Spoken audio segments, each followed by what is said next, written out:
Welcome back. Ever find yourself craving a fairy tale, but, with a little bit of a twist? Because that's Emerald Wonderland in a nutshell. Yeah, it's such a clever premise, like taking those stories we think we know so well and then just colliding them together. And in ways you don't expect at all. Right. And you've provided us with so much to work with. Episode transcripts, we've got character bios, even some fan theories to unpack here. A little late reading. Yeah, right. So clearly you're as captivated by this world as I am. Absolutely. But, 7 episodes in, it's understandable if it's a lot to keep track of. It's a lot. So for our listener who might be new to Emerald Wonderland, let's start with the basics. Okay. Imagine Dorothy, ruby slippers and all, but she's dropped into this world where she might run into Alice down one path or Wendy Darling down another. It's a brilliant fusion of like these iconic characters in those settings, and each one is kind of playing on our shared cultural understanding of these classic tales. Yeah. But the cool thing is the podcast uses that familiarity to kind of subvert expectations. Totally. Yeah. It's crafting something wholly original from something we think we already know. And we can't forget the visuals. Oh, yeah. Because we've got Izzy's artwork, and even just reading through the transcripts, it's described as if the visuals practically breathe life into the story. Well, it's a wonderful example of transmedia storytelling. Oh, interesting. Think of it like those really beautifully illustrated editions of classic literature. The visuals don't just complement the narrative, they make it deeper. Yeah. So it makes you, the listener, a more active participant in the world building. You're not just listening, you're experiencing it. Exactly. Speaking of world building, episode 7 throws us right into the thick of it, starting on the familiar path of the yellow brick road. Okay. But this being Emerald Wonderland, there's a gingerbread cottage, just lurking around the bend. A classic lure. It plays on both the sweetness and inherent danger. We instinctively make that association. There's going to be trouble. Exactly. The listener who's familiar with Hansel and Gretel, they get it. They understand things could get perilous, right? Instantly building that suspense. And just when the tension is high, we get not one, but 2 of the most intriguingly named characters. Red Wolf. Oh, okay. And Cinder Fairy. And listener, you'll have to forgive me because I'm already geeking out over here, but the way this podcast mashes up fairy tale tropes, it's brilliant. It's clever. It's really clever. What I think is really fascinating about Red Wolf in particular is how it embodies both sides of that classic tale. So there's the inherent danger we associate with the big bad wolf. But this character is also the protector. They're the resourceful heroine we know from Little Red Riding Hood. Like a blend of both. Exactly. And Cinder Fairy, talk about a power couple. Glass slippers meet fairy, godmother magic. Right. It's a lot to unpack, but it's not just about the mashup, right? These characters feel fully realized, each with their own quirks and motivations. Precisely. The podcast takes these very familiar tropes and breathes new life into them. It's really a testament to the creator's understanding of how to structure a narrative and use elements that we recognize to draw the listener in, but at the same time subverting those expectations. Okay, so we've got our hero, Dorothy. We've got these intriguing sidekicks in Red Wolf and Cinder Fairy.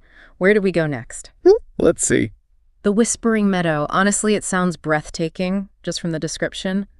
Fields of rainbow grass, flowers that actually speak. It's like stepping into a dream. And I think this is where that central theme of the podcast, the way stories all connect, really begins to resonate. Oh, interesting. You, with your interest in folklore and mythology, can probably appreciate how these tales, like threads in a tapestry, kind of intertwine and influence each other over time. Absolutely. But we can't get too lost in the scenery, right? Right. Because we have 2 more characters to meet, Jack Mirror and Thumbelina Piper. 2 more characters who embody this delightful blend of classic fairy tales and unexpected twists. I love it. So Jack, he's a fascinating fusion of Jack and the Beanstalk, but there's also this element of the magic mirror. Oh, okay. Like he can see from multiple perspectives. Yeah, right. And then there's Thumbelina Piper, and her very name is giving us clues. It hints at the power of music and storytelling. And each of these characters brings a unique skill set, right? Jack with his ability to see different angles, Thumbelina's music. It's almost as if they're living, breathing plot devices. Which, when you think about it, is such a subtle commentary on storytelling itself. It's very meta. Right. But what's really crucial here, and something that you can definitely relate to given your appreciation for diverse viewpoints, is how each character adds another layer to the team's dynamic. It's true. The more diverse the perspectives, the richer the story becomes. And speaking of stories, we can't forget the driving force behind this whole adventure, the story stealer. Her goal isn't about, ruling kingdoms or hoarding gold. It's so much bigger than that. Right. She wants to control stories themselves. Which, in a world literally built from narratives, It's ultimate power. it really raises the stakes to a whole other level, Yeah. an existential level. And for our listener who's captivated by how stories come together, by that creative process, Yeah. it makes you think, what happens when someone can manipulate the very stories we tell, the ones that shape how we see the world? It's kind of terrifying when you think about it. It is. And speaking of terrifying, where does a villain who steals stories make her lair? Well, obviously it has to be the Castle of Crossed Pages, tucked away in the plot hole forest, honestly. So good. The names alone. The podcast creator deserves some kind of war. Right. But it's more than just clever wordplay, right? Oh, absolutely. The plot hole forest, that's not just a place on a map. It represents something much deeper. Okay. It represents that breakdown in the way a story is structured. And the fact that the story stealer is there, that tells us she knows how stories work. And more importantly, how to use their weaknesses against them. To break them. Exactly. Break them, she does. Because our heroes, they face a gauntlet to get to this castle. And each challenge, it's plucked from a book of fairy tales. Right. But with that signature Emerald Wonderland twist. That's core. So take the flood, for instance. That's always been a classic trope. Chaos, the unknown, but here. It's different. Reading the transcript, it's almost like the rain itself is aware. Ooh, interesting. Like sentient. I see. Which, it makes me think of that line from Shakespeare, where such stuff as dreams are made on. It's like the podcast is blurring the lines between what's real and what's metaphor. Yeah. Reminding us that in stories, even the weather has meaning. Precisely. And it's in these fantastical scenarios that Emerald Wonderland can explore deeper themes. That sentient flood. It's not just rain. Right. It represents how powerful the story stealer is. It's her warping reality. And speaking of warping reality, our heroes, they escape the flood only to come face to face with a giant. Here we go again. Yeah. Drawing on familiar territory. The classic Jack and the Beanstalk motif. But of course there's a twist. There's always a twist. It's not the giant from the story. It's his brother. And he wants revenge. See, I love how this highlights how connected all these stories are. It's like the podcast saying, even in a world of fairy tales, actions have consequences. Absolutely. Everything you do impacts something else. It's true. And just as Jack outsmarted the giant in the original tale, here we see his counterpart using, what else? His wits and his magic beans to get past this obstacle.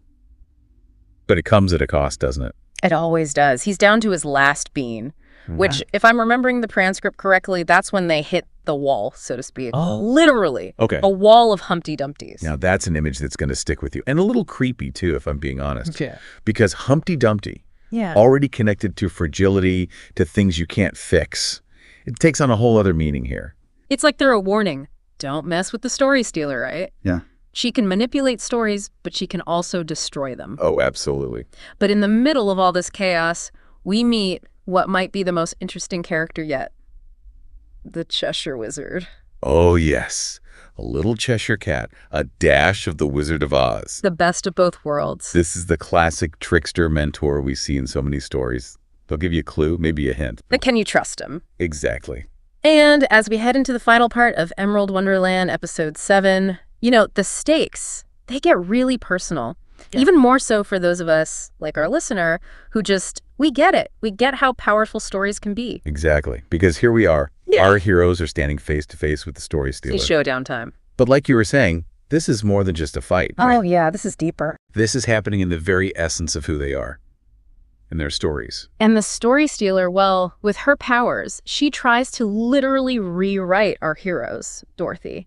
She loses that optimism, that adventurous spirit that makes her who she is. Wow. It's replaced with, this dull cynicism. That's awful. And Alice, she's not curious anymore, just stuck. It's like she's watching her own story, but she can't do anything about it. It's disturbing, but it shows how vulnerable we are to our own narratives. The things we tell ourselves that we cling to as truth, Those stories, they don't just shape how we see things, they shape us. It's like looking into a funhouse mirror, but it's not your reflection that's distorted. Right. It's your heart. Exactly. But just when all hope seems lost, that's when Thumbelina Piper, she steps forward. This is where the podcast really gets to the heart of art, that power of music. Yeah. Because her music, it doesn't just fight back against the story stealer's magic. It does something much bigger. It reminds everyone, even the bad guy, that stories are more than just words. It's that feeling you get, right? That connection. That's the real magic. And that's exactly it. Yeah. You, more than anyone, you dissect stories,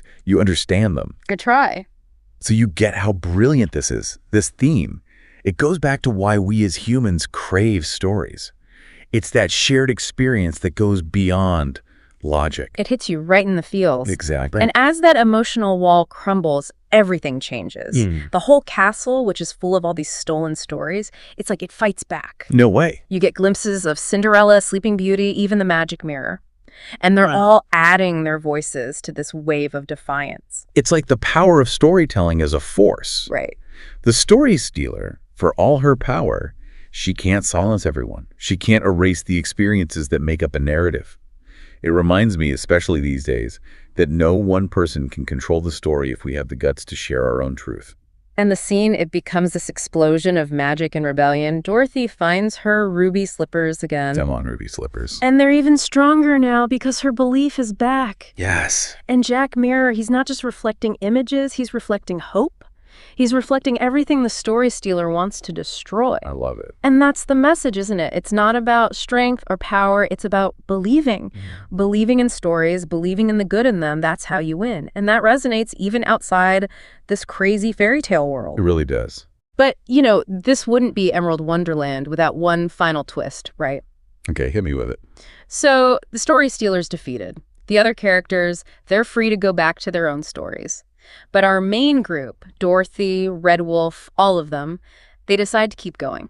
Oh, where they go? Into the multiverse. Yeah. A whole universe of stories just waiting for them. And that ending, I think it just sums up the whole point of this podcast. How so? It's saying the adventure's never really over if we keep our minds open to new possibilities. That's beautiful. And that's the beauty of storytelling.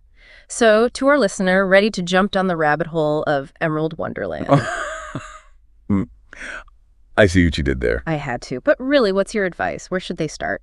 Honestly, I say dive right into episode 7. Feel the excitement of this wild story. And then, dear listener, come back next time when we'll be exploring the history of fairy tales. Their cultural impact, why they still matter. Until then. Happy listening.